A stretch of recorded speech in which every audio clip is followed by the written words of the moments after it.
Hello again. Welcome to lesson number 6. Glad you've stayed with us this far. As a person approaches midlife, lots of things change, and we've talked about some of those. Many of them we don't have a choice about, but some changes we do have a choice. Some things should change as we approach the second half of our lives. And one of those is how we think. We have some fixed mindsets that just need to be shaken up a little bit. Let's think differently and maybe even get a little creative.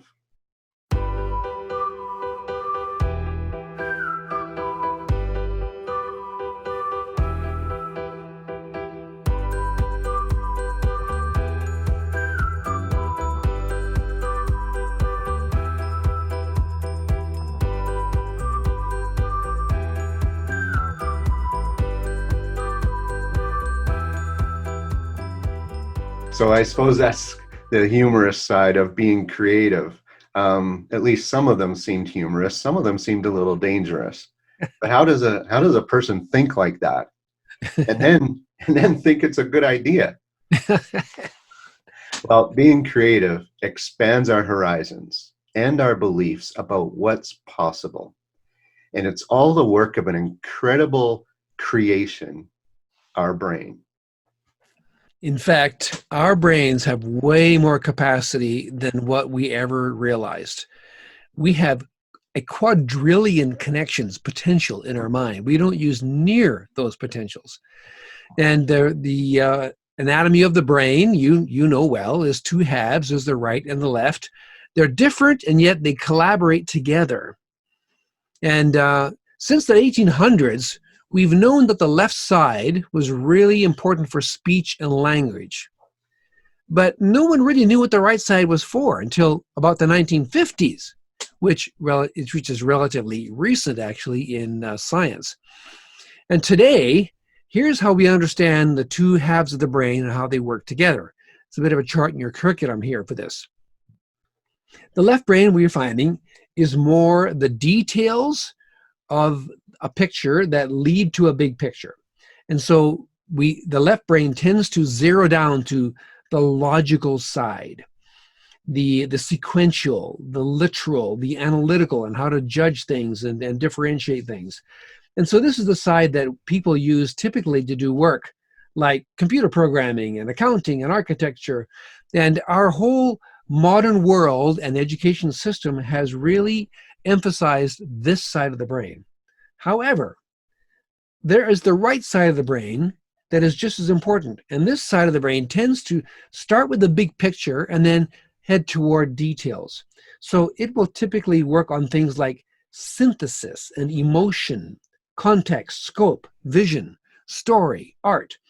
This side gathers the individual features into a face. This understands the rhythm of music, sees patterns in nature. This is more the artistic side of the brain.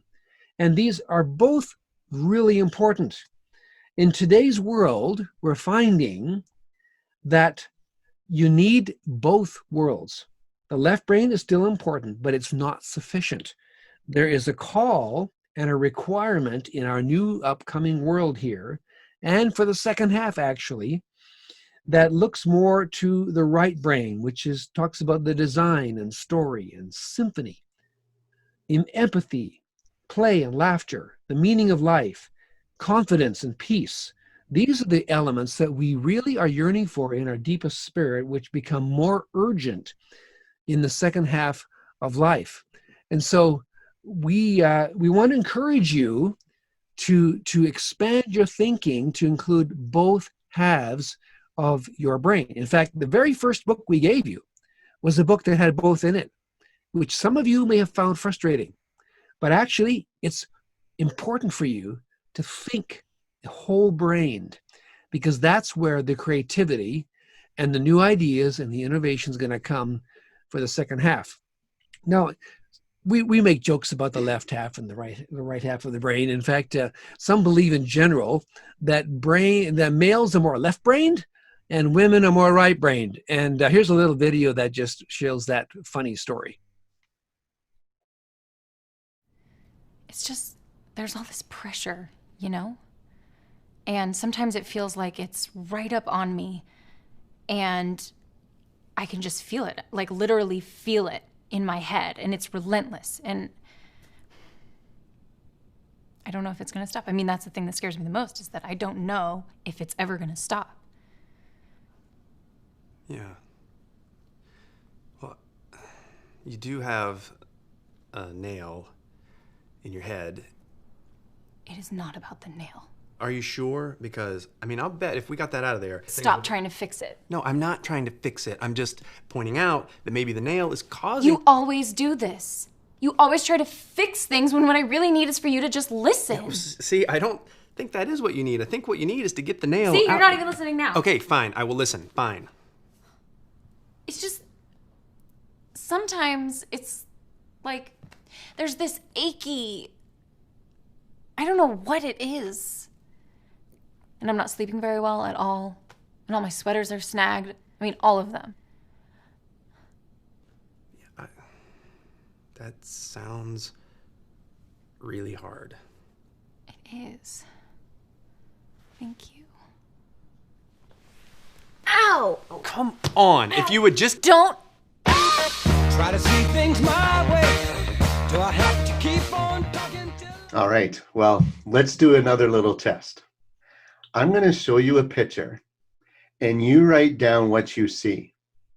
Now, you may see many things, so have a pen and paper ready and to write them down. Some of you won't need the pen and paper because you're not going to see much at all.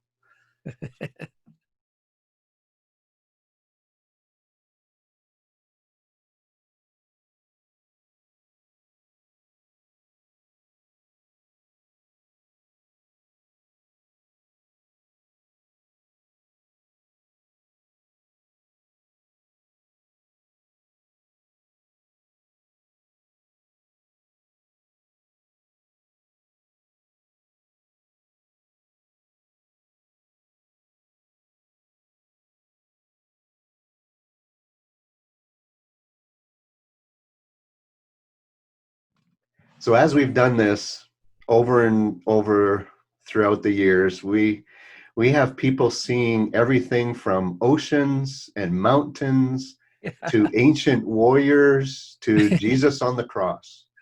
Yeah. And there's even a Stanley Cup in there somewhere. I don't know where it would be. I don't remember that one, but it's in there. The point is, left brain and right brain people often see things differently, and it's good. That's the way it should be. So how do you see things? We would like to help you with that. So in the email sequence we sent you after you applied, we directed you to a link that led to a left brain, right brain test. So hopefully you've gone ahead and done that and you've got the results. So what were your results? Do you think they were accurate? Have you seen yourself in that light before? Whether you're male or female, actually it doesn't really matter. You can lean towards either side in either gender. Just to mention to people that you're not going to be entirely left or right brain, you're going to be a blend. But you might have a little bit more of one than the other. So John, which way do you lean? I definitely lean heavy on the right brain side. Yeah, I lean a little bit to the right, but not as heavy as John. And it's very clear that John has got story and art and design in him. And I'm a little more sequential and need to get the content right. And John wants to play and have fun with it. So it's a really great combination to have people join together in projects like this. Absolutely. This project actually is better than if I just sat here and told you everything that I think. It's better because John's here. And he's got elements and pieces that actually I don't have. So it's actually really good to understand where you are in your leaning and get other people around you that are different and value those differences. Here's a book resource that we'd recommend to you. It's by Barbara Strauch. Strauch? Yeah, Strauch, probably. It's called The Secret Life of the Grown-Up Brain, The Surprising Talents of the Middle-Aged Mind. Most of us have heard that, after 40, your mind just goes downhill. It's all, it's all lost after that. Not true. right. It's changing, yes, but you are not losing it. You're simply losing certain pieces of it that are not as important for you in the second half, quite frankly. And there's a whole side of your brain and your thinking that needs to come alive in the second half. And that's what we're encouraging with you in this course here. We believe that a healthy brain is a whole brain. And so where both halves are active and functioning as they should, as Dan was talking about. And like our bodies and our muscles, our brains need exercise. So here are some suggestions that we've researched and discovered on how to exercise your brain. They're not real rocket science. They're fairly basic. So the first one is just try new hobbies that use your head, right? Like puzzles or like Sudoku or something like that, or actual puzzles that you put together on a table, or something that just keeps your mind going. The second one is keep learning new skills. I know some people that are learning Spanish right now, and they're having a hard but good time of it. Some people learn a new instrument in their second half. They play guitar or piano or something like that. So give that some thought. The brain is continually refining, adapting, and growing itself as we learn. So that's why these things are important. Okay, the third one is aerobics.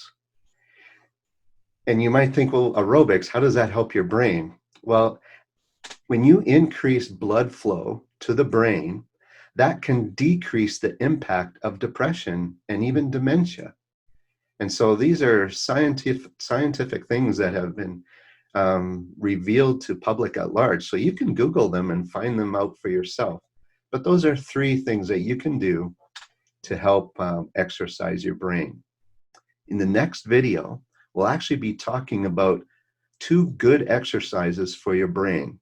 So pay attention to that. And the website on the screen in front of you is a good site for brain exercises. So they've done the research and come up with these. You can take a look at those if you like. Now, a healthy brain also needs sleep.